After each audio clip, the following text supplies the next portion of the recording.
Hey everybody, welcome. Welcome. This is the global community for adult survivors of complex trauma. You're living with CPTSD symptoms as a result of adverse childhood experiences or toxic relationships. Usually it starts in childhood, but if you're here as a result of a adult interpersonal relationship, your pain matters, your story matters. You deserved better. You did not deserve what it is that you have gone through. Welcome to Jeffrey Sherman. Hello. Hello to every single one of you who are here. So happy to be here with you all. We're going to do a shorter video today. If you're new here, welcome. If this is your very first time, if this video ends up being helpful for you, it would mean a lot to me if you would hello to Sue. Hello to Sarah. Hello to Be Anything. Hey, hey. It would mean a lot to me if you choose to give the video a thumbs up or subscribe to our channel or both. It would mean a lot to me if this ends up being helpful for you. Hello to Kate. Hello, hello. So happy to see each and every one of you. Thank you for saying hello. So we've all been showing up here together for about 5 years, over 5 years. And I love being here with you. I love being able to provide this space where, whether we're doing like a screen share or like a, well, hello inverted halo, so good to see you. Whether we're doing a screen share or we're reading a book or whatever it is that we're doing, you know, it's wonderful to have you here, and I enjoy being here with you and providing this space. It's going to be a shorter video today because I'm traveling. I'm going to be getting on a plane. I'll be waking up in about 12 hours and getting on a plane, and I'm going to visit my son and my daughter-in-law. Hey, Pixie Painter, so good to see you. But first, I want to read what Jackson McKenzie has to say about boundaries. We've been doing a series on his book, Whole Again, and hello to David. Welcome. Oh, I'm so happy that you're happy to find a safe place. Hello to Poppy. Very warm welcome to each and every one of you. A special thank you to Poppy for just all of her poppiness and just being here.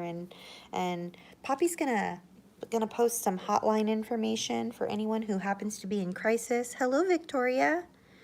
So happy to see you. It's always good to see you. So let me just go over. I'm going to walk over and I'm going to grab the book. Hello, welcome to Shannon. I'm going to go grab the book, and then we're going to read what Jackson McKenzie has to say about boundaries. And then I have a couple errands I need to run. I have to go to the bank before it closes. I have to go grab some things, and then I have to pack, and then I need to sort of wind down my day. Hello, John Harvey. So happy to see you. So that I can prepare to go to the airport. So 1 second, I'm gonna go grab that book. I'm gonna grab my water as well. I'll be right back.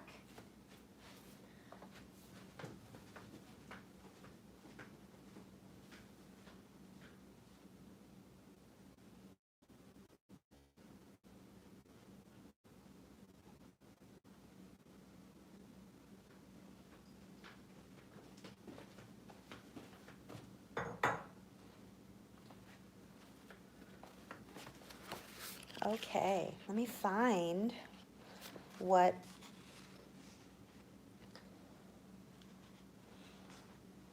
let me find the area that I was talking about.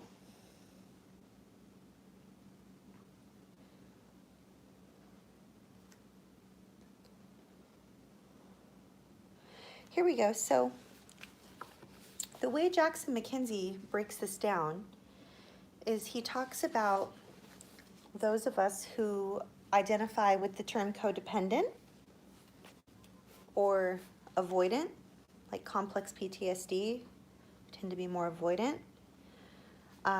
So codependent, like non-exploitative codependency, We're going to talk about those of us who identify with the term codependent or tend to be avoidant in boundaries. And then he breaks it down in the next section. If you've survived a relationship with someone who we believe to be in the cluster B, if you're a cluster B abuse survivor, we're going to talk about boundaries from that perspective. And for those of us who are living with BPD or borderline personality disorder as a result of probably child sexual abuse or some sort of adverse childhood experiences, we're going to talk about boundaries from that perspective. So I'll go ahead and I will begin reading on a top of page 220 on the topic of boundaries. Oh, my mistake, middle of 220, not top of 220. So if you have the paperback version of Jackson McKenzie's book, Whole Again, we're starting in the middle of page 220, where it says boundaries. There's a quote here by Robert Burney on the topic of codependency, the dance of wounded souls. And here's the quote. Some people, when they first get into recovery, when they first start on a healing path, mistakenly believe that they are supposed to take down their defenses and learn to trust everyone. That is a very dysfunctional belief. It is necessary to take down the dysfunctional defense systems, but we have to replace them with defenses that work. We have to have a defense system. We have to be able to protect ourselves. There is still a hostile environment out there full of wounded adult children whom it is not safe to trust. Now, I just want to pause right there. Again, I'm at the bottom of page 220 now, in Jackson McKenzie's book, Whole Again. And I want to share something with you guys that I have never shared before. Ever, ever, never, ever. I've never shared this with I don't think, probably anyone other than my trauma therapist. So, very, very, very early on in my healing journey, before my healing journey even actually started, I didn't even know I was on a healing journey. I had just gotten away from my very, very, very abusive and very, very exploitative family of origin, and out of a very, very, very abusive and exploitative romantic relationship. And I literally uttered the words to myself, I'm free now. I got away. I'm safe now. And the quote here from Robert Burney, The Dance of Wounded Souls, where he says, some people, when they first get into recovery, when they first start on a healing path, mistakenly believe they are supposed to take down their defenses and learn to trust everyone. That was me. I literally told myself, I'm safe now. I did it. I got away. And now I can finally trust people. Now I can finally trust them. Now I can trust people. Now, I had gotten away from my family of origin. The year was 1995, 1996. This is 4 years before I even started my actual healing journey, like with a therapist. But I remember thinking the thought and saying out loud, I think, to myself, that I did it. Like, I got away. Now I can finally trust people. And I did exactly what this gentleman, Robert Burney, talks about. I took down all of my defenses and decided that since I had gotten away, that I could now trust everyone. Because I had gotten away from the bad people that I couldn't trust, right? Because everything's black and white. I didn't know.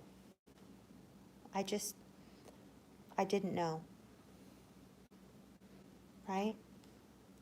So I want you to know, I don't think I've ever really put words to that or even uttered it out loud, like I said, except for to my trauma therapist like a few years ago. But there's no shame in that. There is a version of me that would be very, very, very, very ashamed to admit that. Like, what was I thinking? What kind of a dumb thing is that to believe? How short-sighted of you, Athena. What were you thinking? Of course you can't trust everyone. Why would you ever think of something like that, Athena? What's wrong with you? There's a part of me that would shame the younger version of me for ever thinking such a thing. Right? But I'm here to tell you that I'm not ashamed of that younger version of me.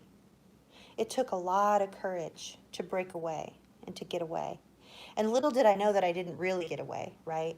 I hadn't really gotten away. I thought that I did, but I didn't.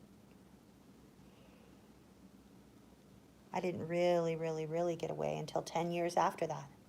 It took 10 more years to really get away, to actually break free.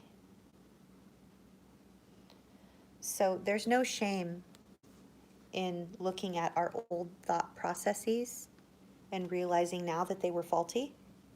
We didn't really have healthy role models to teach us. Many of us didn't have healthy role models to teach us right from wrong or what's good and bad, what is safe and unsafe. So please know that it's not your fault and that there's no shame in that, okay? So back at the bottom of page 220, in the paperback version of Jackson McKenzie's book, Whole Again, we are talking about boundaries, and here we go. During the entire year that I wrote this book, this section remained blank until the very end. I just kept scrolling past the big boundaries title and then going to work on a different chapter instead. I knew it was an important topic, but I also felt completely unqualified to talk about it because for the majority of my life, I've had really bad boundaries. Normally when kids touch a hot stove, they learn to never touch the hot stove again. In this metaphor, I'm a different type of kid who touches the hot stove again and again and again. And then I decide to put my face on the hot stove. And then I sit down on the hot stove and I saute myself in some garlic butter. I used to ask friends and family for advice about various situations. Is this acceptable or weird? 99% of the time, if I had to ask, I already knew the answer. And then they told me the answer too. It's weird. Then I proceeded to ignore my intuition and their intuition. Then something weird happened. So when it comes to the subject of boundaries, I really felt like the blind leading the blind. I don't have any sort of attraction to pain or suffering. I go to great lengths to avoid these things. And I have a vetting process that I like to think is pretty comprehensive. The problem was that I failed to act when people showed me their true colors. I did not focus on actions, but instead on words and fantasies. Some could literally say to me, Jackson, I'm a horrible person. I am mean and manipulative. And I would say to them, aw, no, you're not. You're a good person. And then they would do something mean or manipulative. And I'd think to myself, what the hell? That is so unfair. I was always so nice to you. Hopefully you can see that this is very stupid. Now I'm at the top of page 222. It's fine to see the good in people, but when someone tells you who they are, it's a good idea to listen. When someone shows you who they are, then you really should be paying attention. For a long time, I hung on to this idea that psychopaths and narcissists acted as perfect mirror images in the beginning, and there was absolutely nothing I could have ever done to prevent what happened.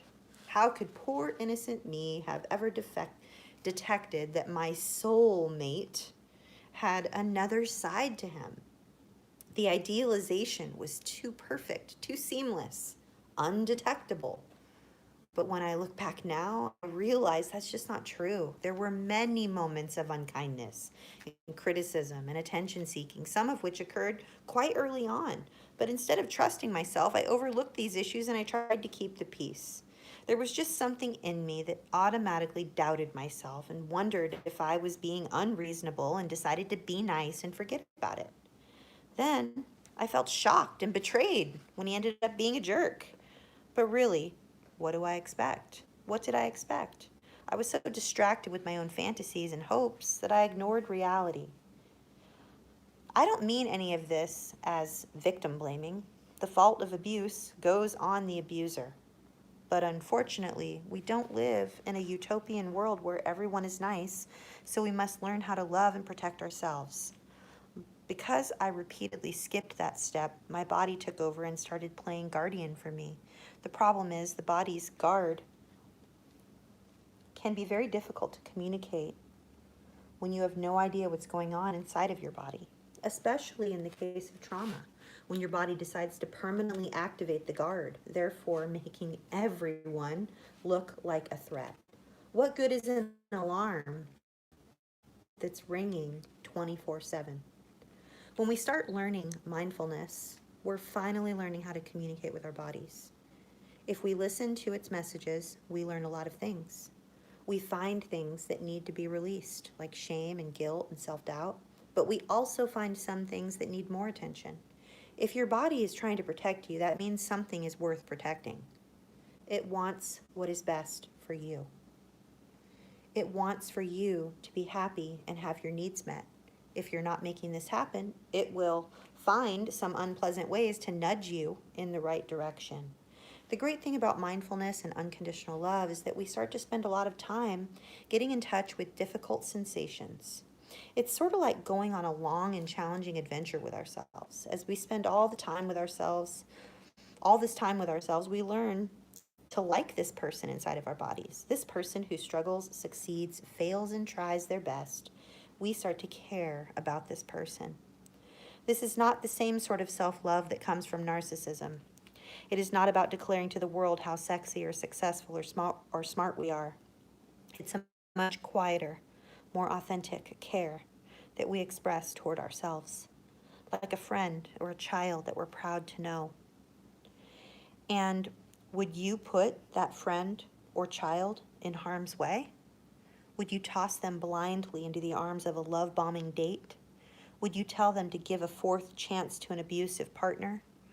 Would you tell them to remain in a friendship with a critical, judgmental control freak?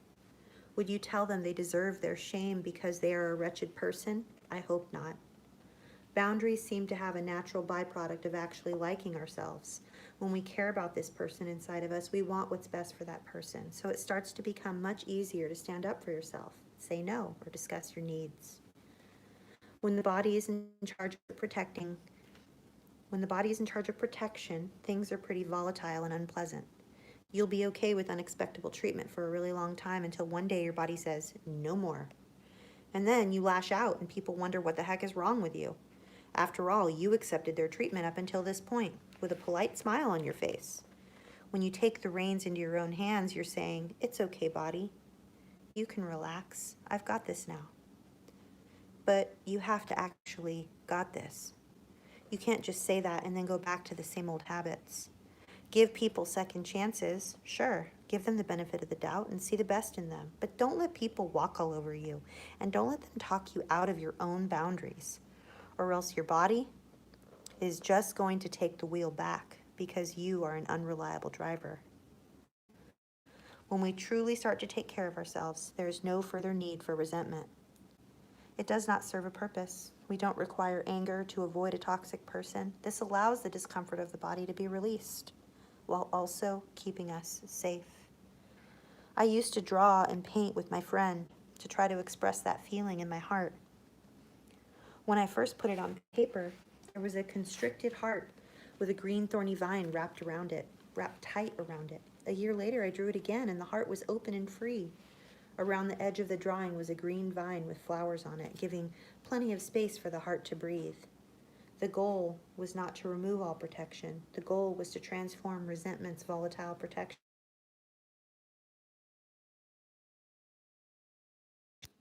Sorry about that. That was an alarm telling me I need to go to the bank. So the goal was not to remove all protection. The goal was to transform resentment's volatile protection into a loving guardian that actually cares for the heart. Or at least that's my interpretation. I don't know. I don't know though. I'm not a very good artist. Category, either this coming Monday or the Monday after it. Okay? I got to go to the bank, and I know that this is a shorter video. My love for you is not any less. It just means I have responsibilities. And I just wanted to let you guys know that I'm super grateful to be here with you and to provide this space for you each and every week. So I'm going to go ahead and I'm going to run my errands and do my things so that I can fly out and go see my son and daughter-in-law. And I will see you all this coming Monday and every single Monday, 6 p.m. Pacific, 9 p.m. Eastern. And we will probably do, depending on what's going on, we will do, if I'm back here home, then we will do a longer video. If I'm still on the mainland, then we'll probably do a shorter video, okay? I'm sending you lots of love, lots of gratitude. Super duper grateful for each and every one of you. Special thank you to my Blue Wrench crew and all the moderators, all the mod squad, and to Poppy for always posting all of our crisis information. And hey, what's up, recovery buddy? High five. Oh, you're so welcome, Andrew. Great to see you. Hey, Kadir, great to see you. Love you. Thanks for your prayers for safe travels and for a safe visit on the mainland. And I will see you all next Monday and every Monday, 6 p.m. Pacific, 9 p.m. Eastern. Take care of yourselves, okay? Because you're worth it. Good night, everyone.